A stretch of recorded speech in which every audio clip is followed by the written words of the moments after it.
Bueno, hoy vamos a empezar con estos dos artículos de Denise Levertov sobre el verso libre. Poetisa, escritora, ensayista, profesora universitaria, nacida en Inglaterra y luego nacionalizada estadounidense.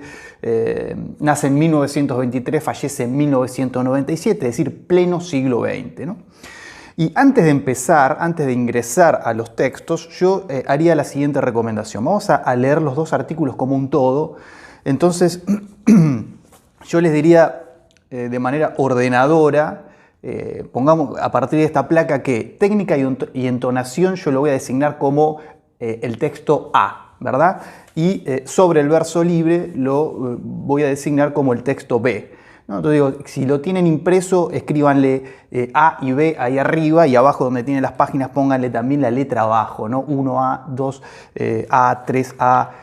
A cada número de página, 1B, 2B, porque así los voy a referenciar. Voy a decir 1B abajo tal cosa, 3B arriba tal otra, porque si no es muy difícil ubicarnos en los textos. Y quien no los tenga impreso, bueno, acomode esta placa y téngalo en la cabeza para luego buscar las referencias. Bien, como cuestión antes de ingresar, yo creo que lo interesante del abordaje de Levertov es que sistematiza una serie de reflexiones en torno al verso y sobre todo la ruptura del verso, que suelen darse de manera bastante inorgánica e intuitiva, ¿no? Ella produce un sistema, un pequeño sistema teórico para pensar cómo funciona el corte, sobre todas las cosas, ¿no?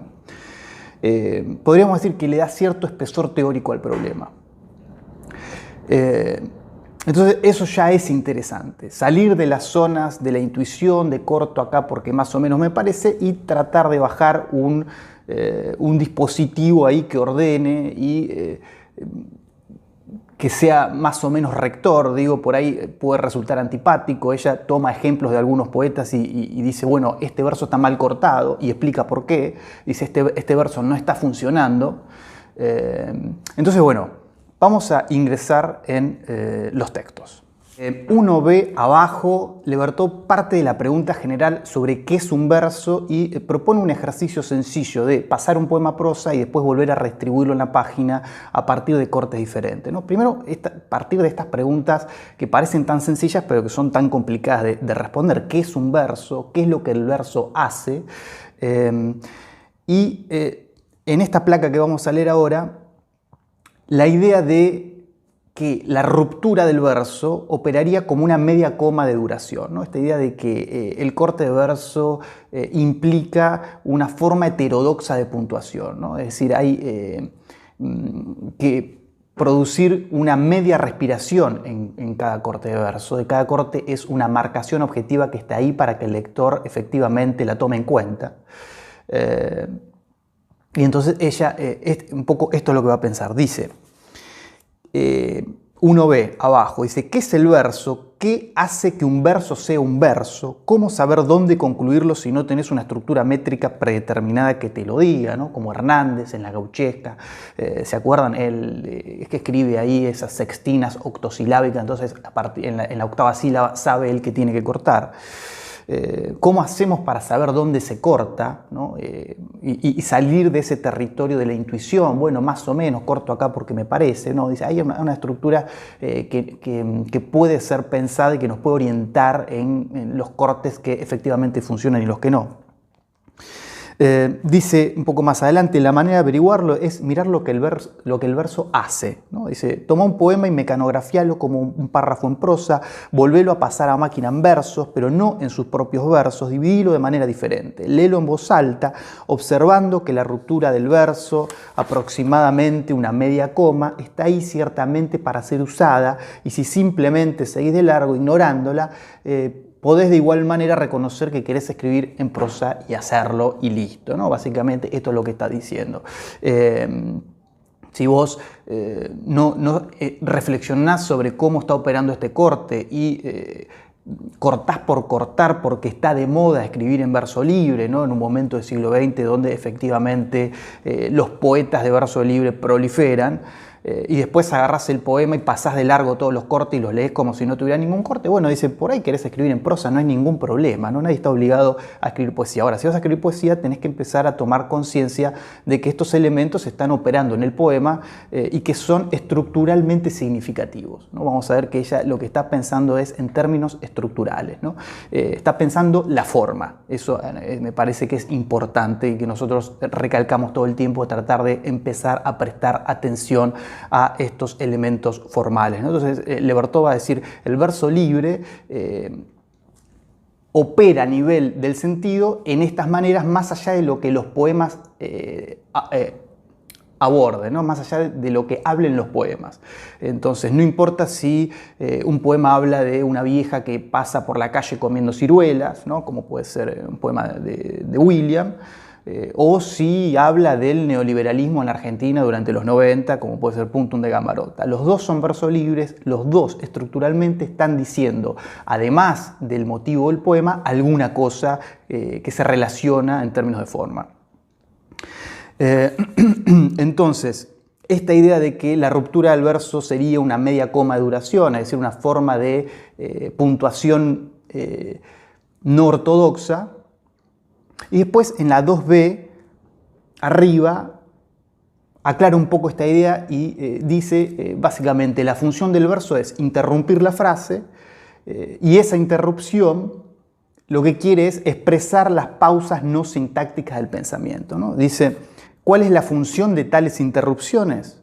Bueno, su primera función es notar las minúsculas pausas no sintácticas que constantemente tienen lugar durante el proceso de pensar-sentir. Esta sería una de las hipótesis de trabajo de Levertov que ahora un poco más adelante vamos a profundizar, ¿no? Pero el poeta que escribe en verso libre estaría reflejando cierto procedimiento interior que no se amolda perfectamente a las normas de la gramática, que en algún punto es caótico y que se expresa a partir de esta forma poética a la cual se le permite desbordar un poco las normas sintácticas, ¿no? Entonces aparece sobre todo a partir de este elemento que es el corte de verso. El corte de verso nos saca de una estructura cerrada, básicamente, cerrada y fija.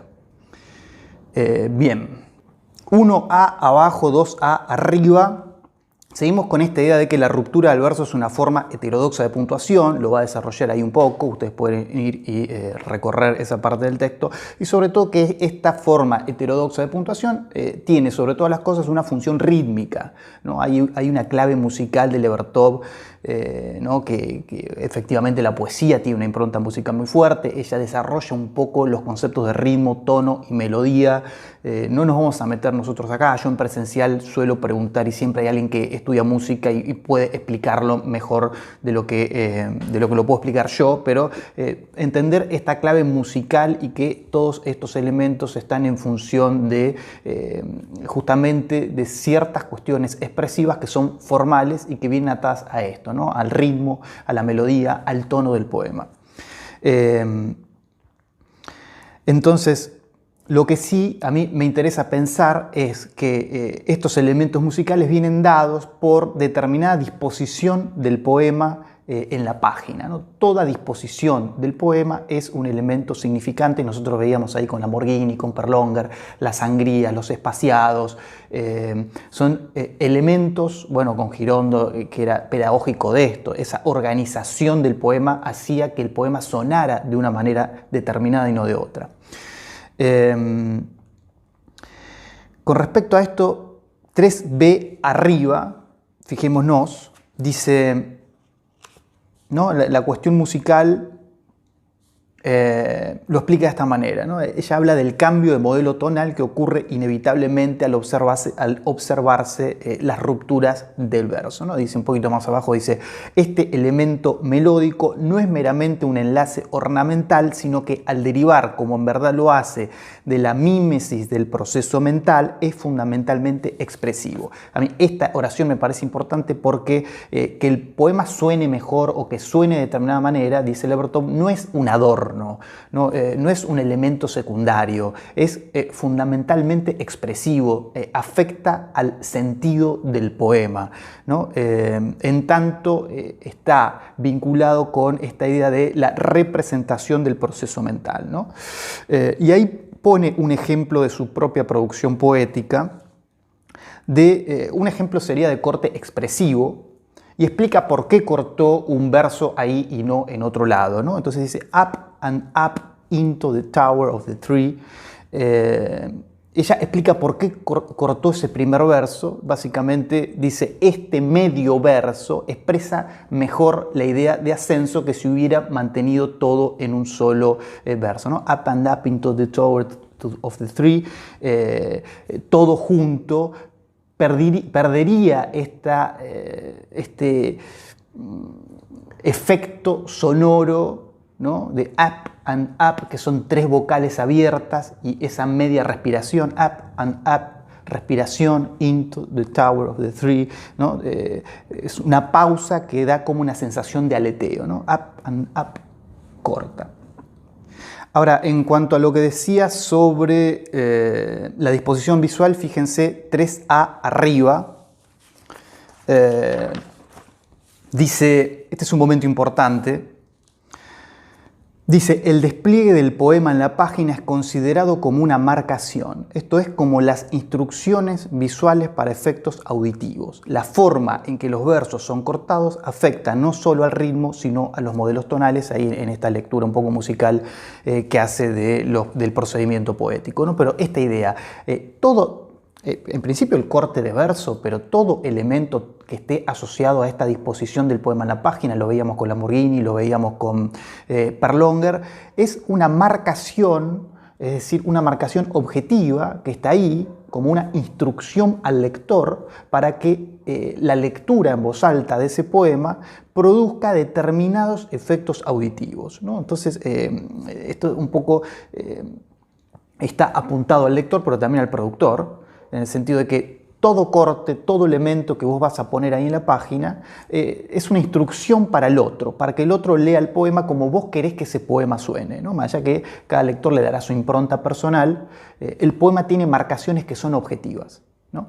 Y entonces no podemos pasar por arriba esas marcaciones. Nosotros a veces leemos poemas y los leemos como un gran tirón, como si estuvieran escritos en prosa y son poemas, ¿no? Digo, si el poeta hubiese querido escribir un párrafo, hubiese escrito un párrafo, ¿no? Hubiese apretado muchas menos veces la tecla Enter y hubiese sido más sencillo para él y hubiese gastado menos papel y menos árboles y lo que fuere. Entonces el poema está ahí con forma de poema y por algo tiene esa forma y hay que respetarla, ¿no?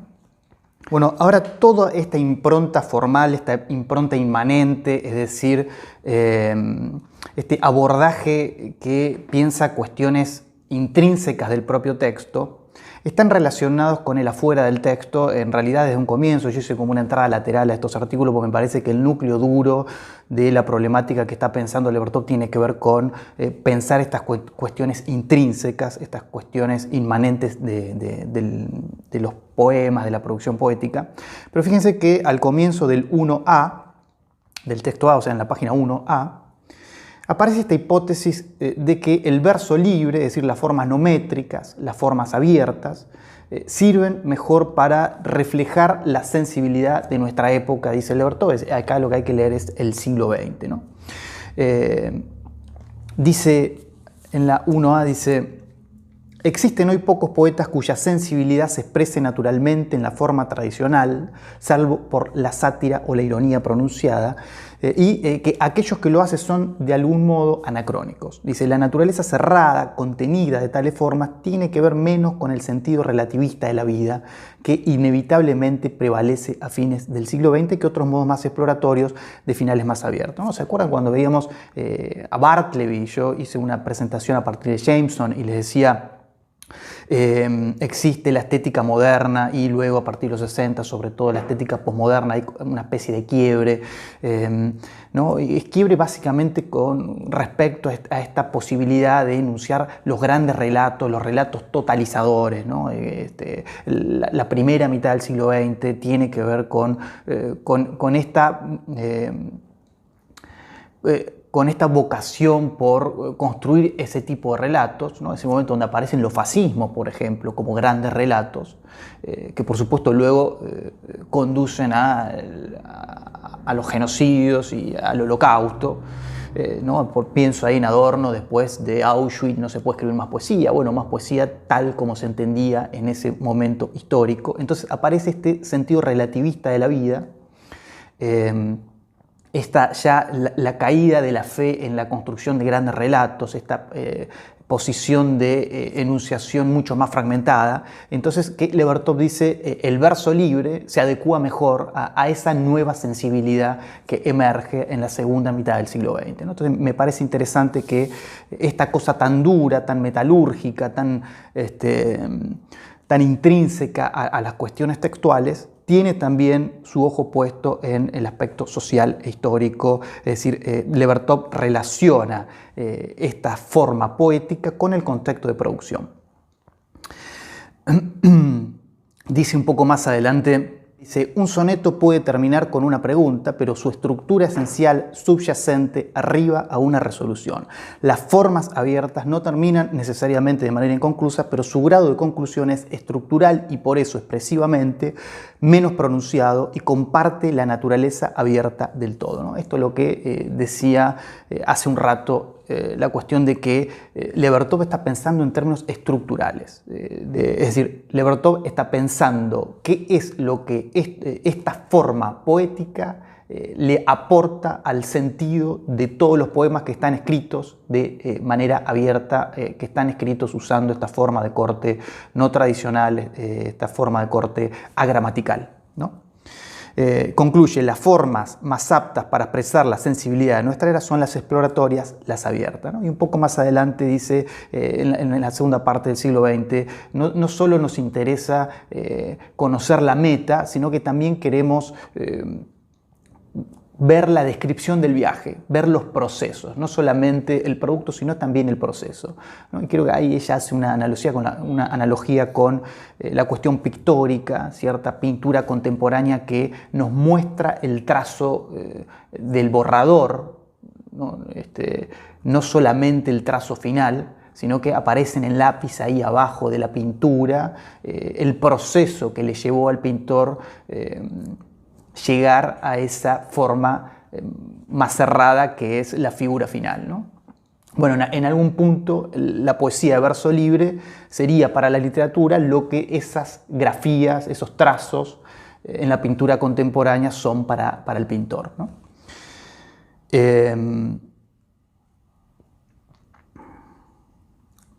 Dice en la 2b abajo, con respecto a esta idea, dice, hay algo en la conciencia o en la sensibilidad del siglo XX que quiere compartir los esfuerzos del viaje, o al menos queremos oír el relato del viaje, ¿no? Tiene que ver con esto de que en esta forma está expresando un proceso. Con respecto a esta idea de que la forma del verso libre correspondería con una forma abierta y sobre todo que está en función de la expresión del pensamiento, de este pensamiento caótico, dice en la 2a, ¿no?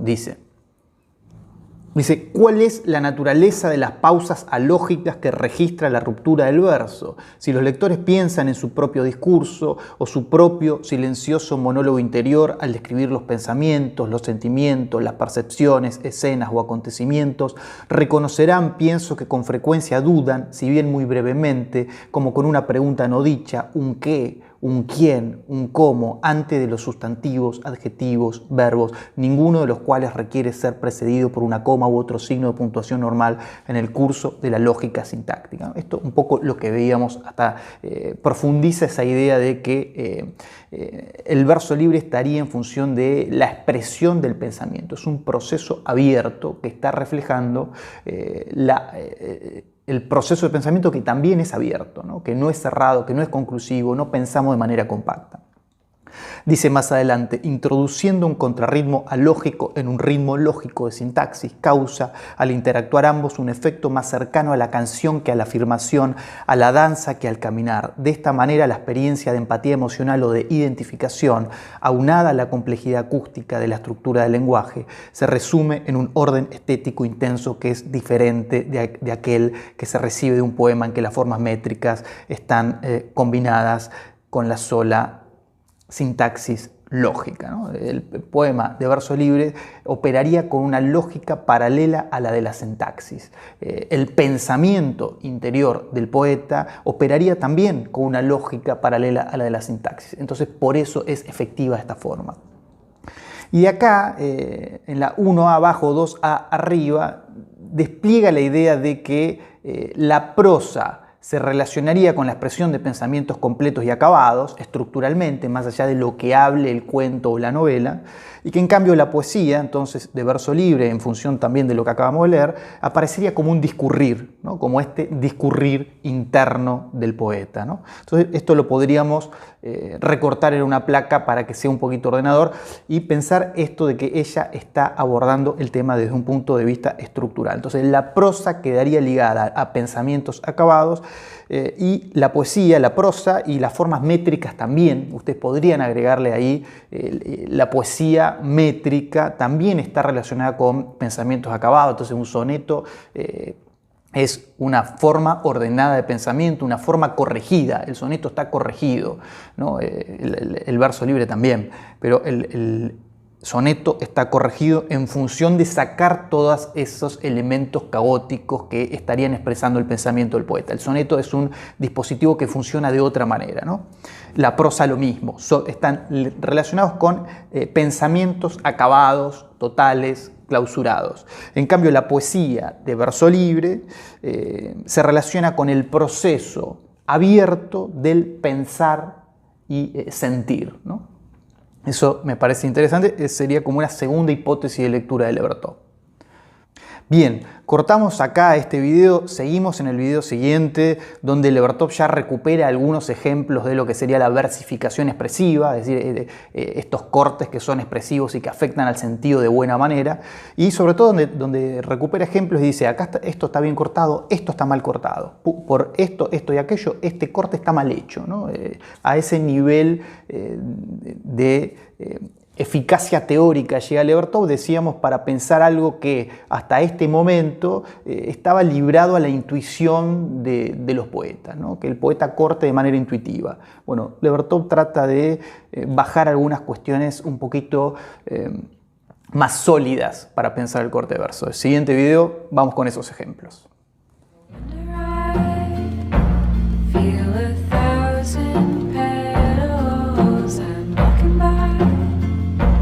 Cherry blossoms in